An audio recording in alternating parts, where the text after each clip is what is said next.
Hello viewers, welcome to ஊனுனா உணவு உடலுக்கும் உயிருக்கும். இன்றைக்கி நம்ம ரொம்பவே சுவையான ஈஸியான சக்கரவள்ளி கிழங்கு கொழுக்கட்டை பண்ண போகிறோம். வாங்க எப்படி பண்ணுறதுன்னு பார்ப்போம். செல்ஃபோனில் ஆரோக்கியம் சேகரிக்க கண்டிப்பாக எங்கள் சேனலை சப்ஸ்கிரைப் பண்ணுங்கள்.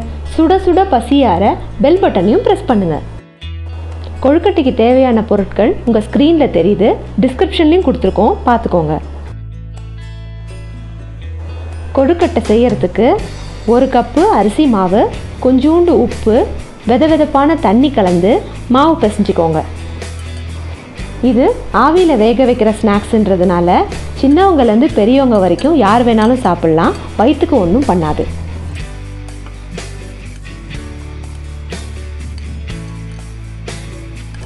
இதோ பாருங்கள், இந்த பதத்துக்கு பிசைஞ்சிக்கோங்க.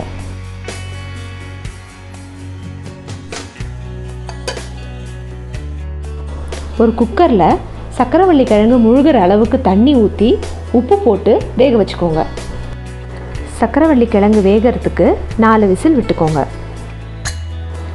இதோ கிழங்கு வெந்துருச்சு. இதை எடுத்து தோல் உரித்து தனியாக வச்சுக்கோங்க. சக்கரவள்ளி கிழங்குல நிறைய நன்மைகள் இருக்குங்க. இதில் விட்டமின்ஸ், மினரல்ஸ் அண்ட் ஃபைபர் இருக்குது.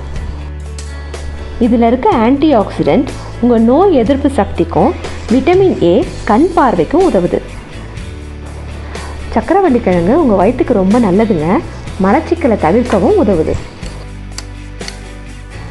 வேக வச்ச சக்கரவள்ளி கிழங்கை இதோ இந்த மாதிரி நல்லா மசிச்சுக்கோங்க.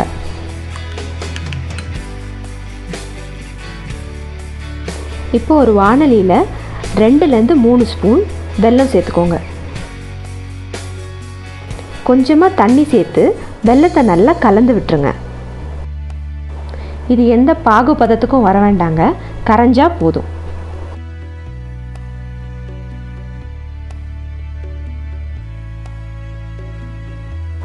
வெல்லம் கரைஞ்ச அப்புறம் 1/2 ஸ்பூன் ஏலக்காய் தூள் சேர்த்துக்கோங்க. இப்போ மசிச்சு வச்ச சக்கரவள்ளி கிழங்கை இதோட சேர்த்து நல்லா கலந்து விட்டுருங்க.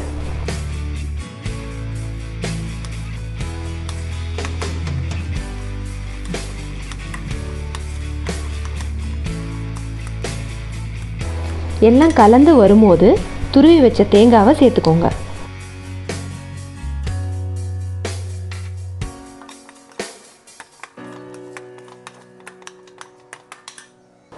தேங்காவை நல்லா கலந்து விட்ட அப்புறம் 2 டேபிள் ஸ்பூன் நெய் சேர்த்துக்கோங்க.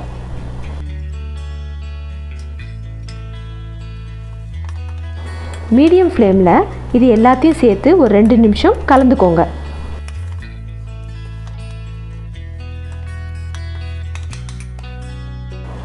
இப்போ நம்ம பிசைஞ்சு வச்ச மாவை 4 உருண்டைகளாக பிரிச்சிருங்க. இந்த மாவை உங்களுக்கு தேவையான ஷேப்பில் உருட்டிட்டு உள்ள சக்கரவள்ளி கிழங்கு கலவையை வச்சு மூடிடுங்க.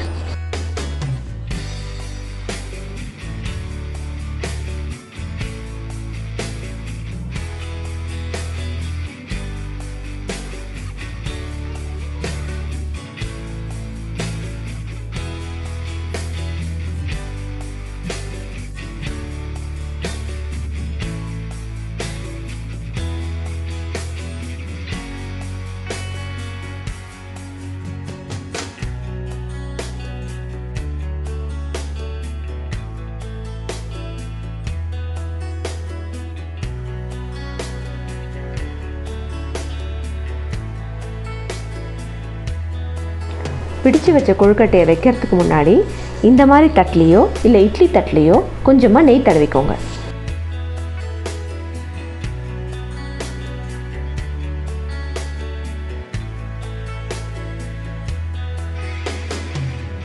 இப்போ இதை இட்லி பாத்திரத்தில் வச்சுட்டு 10லேருந்து 15 நிமிஷம் வேக விடுங்க.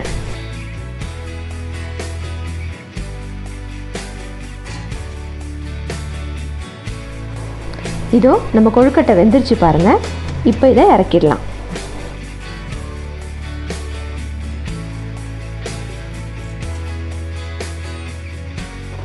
இதுக்குள்ள சக்கரவள்ளி கிழங்கும் தேங்காயும் இருக்கிறதுனால இதோட சுவை குழந்தைங்களுக்கு ரொம்பவே பிடிக்குங்க. இதை உங்கள் வீட்டில் கட்டாயம் செஞ்சு பார்த்துட்டு எப்படி இருந்ததுன்றதை கமெண்ட்டில் ஷேர் பண்ணுங்கள். உங்கள் கமெண்ட்ஸ் எங்களுக்கு ரொம்ப முக்கியம். வீடியோ பார்த்ததற்கு நன்றி. மீண்டும் அடுத்த வீடியோவில் சந்திப்போம்.